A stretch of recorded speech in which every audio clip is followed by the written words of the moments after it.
Recently, I was in New York City, the Big Apple, for the WindUp Watch Fair. I got hands-on with literally hundreds of watches over the weekend. Over 100 brands were there showcasing the very best watches they had. And in today's video, I'm going to take you through the top 10 watches that I saw in New York City. Before we get into it, please hit the subscribe button if you haven't already. It's just down there somewhere. It does say subscribe on it. It's pretty easy to find. I'd love to have you join our little community. We're nearly at 100,000. Consider joining us. First of all, sorry, I am drinking a Red Bull. It is sugar-free, but it's a very big Red Bull.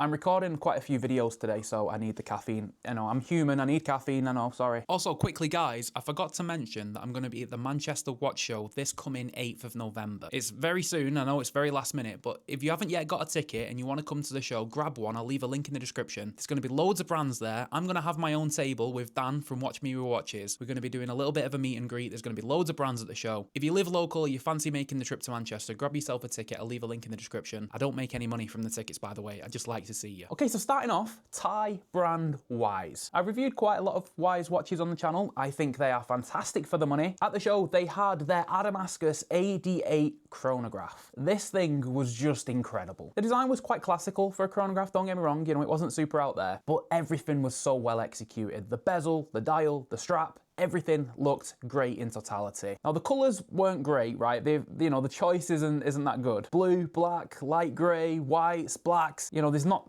really too much choice there. However, they had one model in particular, the light pink grey, stole the show. It was incredible. On the wrist, it looked so good. I loved the sort of gradient pink to black finish. It just looked amazing. Automatic chronograph, Seiko NE86 movement in there. Bicompact, state at the 6 o'clock, perfect symmetry. This chronograph was incredible. It is on the more expensive side. It comes in at $1,600, but it is a mechanical chronograph. They are typically more expensive than every other style of watch. I'm hoping to get one of these in for review at some point because I was blown away by it. I'm also going to leave the very best watch till last, so stick around to see which I think is the best watch from the show. Okay, next up, French watchmaker Yema had a new version of their Navigraph. The Navigraph is their diver. It's a very traditional diver. It's got an external bezel. It's got an arrowed handset, sort of these bespoke quarter-hour indexes. However, it was the dial material and bezel material that made this one special. This is the first ever time on a dive watch that I've seen a mother-of-pearl dial and a mother-of-pearl bezel. This watch in person just looked insane, right? When you moved it around, it was just dancing. It was glistening. Obviously a diver, it's a tool watch, right? So what business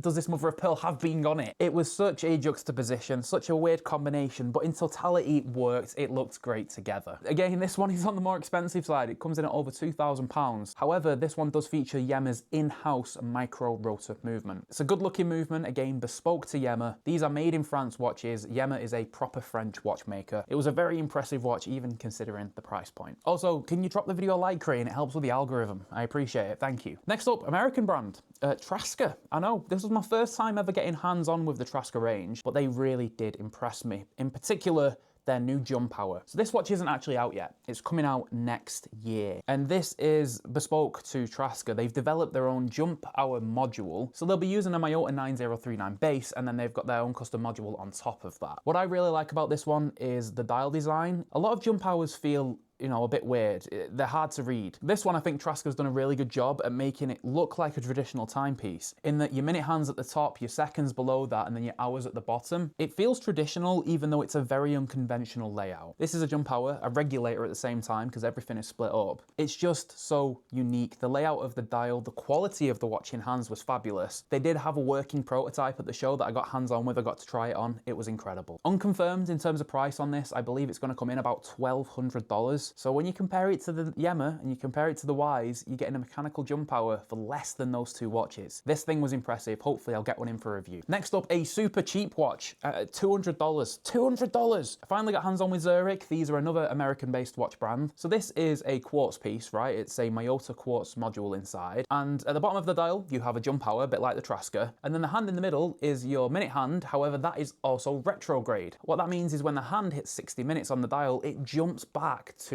020. Very weird design, super unusual. It's sort of styled after race car speedometers, you know, like on a dashboard. This was so much fun. It was a bit bigger in size. I just about pulled it off on my 6.5-inch wrist, but it's the price point here that, you know, at the minute you can pre-order these for just over $200. Getting a retrograde jump hour in the collection for that sort of price is something that you can't pass up on. I'm 100% going to be ordering one of these. There is a lot of colors available. I don't know which color I'm going to order, but for the money, this was incredible. Next up, Brew had a brand new watch at the show. This is the Metric Digital Blend. This is completely new from Brew and it is bespoke to Brew. I've never seen a watch like this before. So what they've done is they've taken their Metric case, their Metric bracelet, and they've added an unusual complication to this one. So at the top of the dial, you've got your quartz display, and that's just a regular, you know, 3-hand quartz display. But at the bottom of the dial, you get a display where you can count down 30 seconds to time the perfect shot of espresso. Now, how useful is that 30-second countdown timer in day-to-day life? It is about as useful as a chocolate toothpick. However, it's a fun gimmick. It's a party trick. It's something to show people at a watch show or a watch meetup. I think it's a fun watch. It's different. It's unusual. It's something I've not seen before. Also, it's quintessential Brew. You know, a countdown timer with a little coffee cup on the left-hand side. It's good fun. It's different. I'm a big fan of this one. Oh, price as well. Just over £300. Brew. That's what they do. Okay, next up, we've got a British brand,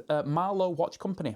This was my first time getting hands-on with these guys, and I was very, very impressed. So this is their Scepter Commander. To regular viewers, you'll know I don't really review dive watches. I don't really talk about dive watches that often. However, this dive watch was pretty impressive. And that's mainly down to the design of this one. It looks completely different to a regular diver. There is no oversized applied indexes like you usually get. There's no overpronounced sword handset or, you know, a big chunky external bezel. This feels more like an everyday watch than a diver, but it's a fully capable diver. Thin bezel with small arrows engraved around. There's then this really chunky tactical grip on that bezel. The dial design was clean. It felt super contemporary, almost futuristic. Blued handset, a little pop of colour on there with a few different elements. Also, I love the sandblasted case. Everything felt right on this watch. UK brand, £449. It's, you know, it's a great price. These are also using a Miyota 9039, so for that movement, for this sort of price, it is pretty compelling. Okay, next up, we've got a watch that nearly stole the show for me. This was so close to being my favourite watch from the show. This is the Awake Silver Leaf Golden Hour. Now, Awake make very striking dials. I believe they crush things and then they sort of lacquer them together. And whatever they're doing in that process makes these some of the most dynamic dials I've ever seen. This thing glistened, it danced, it sung to me. It was that good looking in person. There's lume on the outside of the indexes. There's lume surrounding the handset. It's a very unusual lume experience with this one. The case was completely polished. It felt like it was the perfect sort of silhouette for the dial. It just looked incredible. Straps looked good. There's plenty of colours available with this one. They use a La Jouperet movement as well, which is a brilliant movement. Limited editions were 100 pieces each per colour, so, you know, this is quite an exclusive watch. The only thing holding me back from this is the price. It's €2,000. I genuinely do think this watch is worth that much money, but it's still a lot of money to spend on a watch. And if you guys don't know my philosophy, I like to sit on a purchase for as long as possible before pulling the trigger. That way, I actually know whether I want to buy the watch or it was just a quick fling. But yeah, this watch is on my radar. It's probably in the top 3 watches that I want to buy at the minute. Next up, another British brand. This is Fairer. Now, to those of you who watch often, I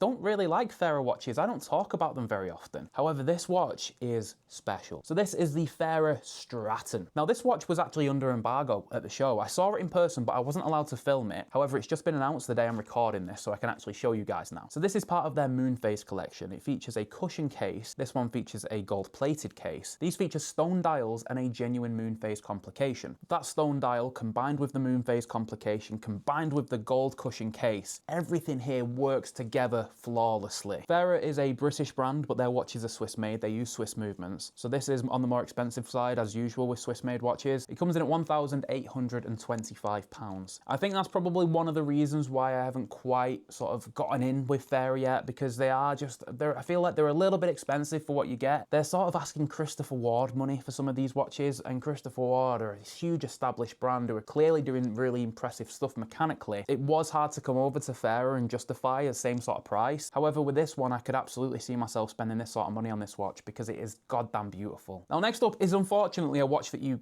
can't buy right now. Sorry about that. This is a new Laurier. I believe it's only available to buy in person in New York, but this thing is just incredible. So again, we've got a bit of a cushion case with this one. We've got a beautiful fluted bezel, sort of early Rolex vibes going on with the case and dial here. This one sort of features a light champagne dial with italic numerals. Quite a lot of branding on that dial for a dress watch. That's probably one thing that I don't like about it. Features an automatic movement, a beautiful crown, beautiful case shape. I also love this handset. It's very reminiscent of old school Gothic clocks. I did get to try this watch on. It fit like an absolute glove. Now this case looks like it's gold, like gold plated. It's actually not. It's actually made from bronze. My friend Louis was really close to buying this watch. He was genuinely this close. He found out it was bronze and said, no, I'm okay. I actually really like the fact that it's bronze because it's going to develop a little bit of patina. 100 meters of water resistance. I mean, it's a dress watch that can take, everyday life for sure. 36 millimeters. It's just a great size. So you can't buy this watch on the Laurier website. You have to go to Grand Central Watch, which I believe is either a website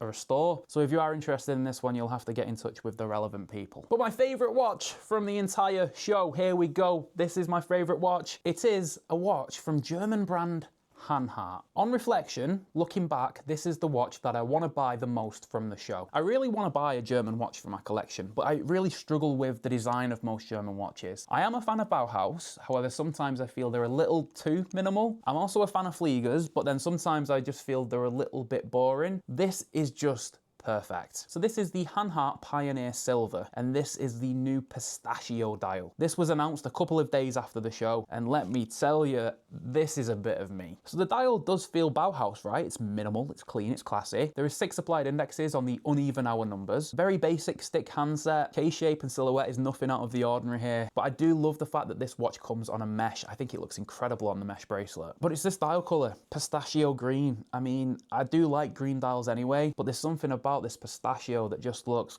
it looks like a nut that I want to eat. Automatic movement, 38.5 millimeters. It is just a little gem. In terms of price, currently on the Hanhart website, it's coming in at £731. I think that's a pretty competitive price. These are made in Germany watches. They feature Swiss movements. I think I might have just found my German watch for my collection. So there you have it, guys. Those were the best watches that I saw in New York City. If you enjoyed this video, please do me a big favor. Hit the like button, hit the subscribe button. I appreciate it. And in the end, I didn't even take one sip of my Red Bull. Brilliant. Right, I'll catch you in the next one, guys. Bye for now.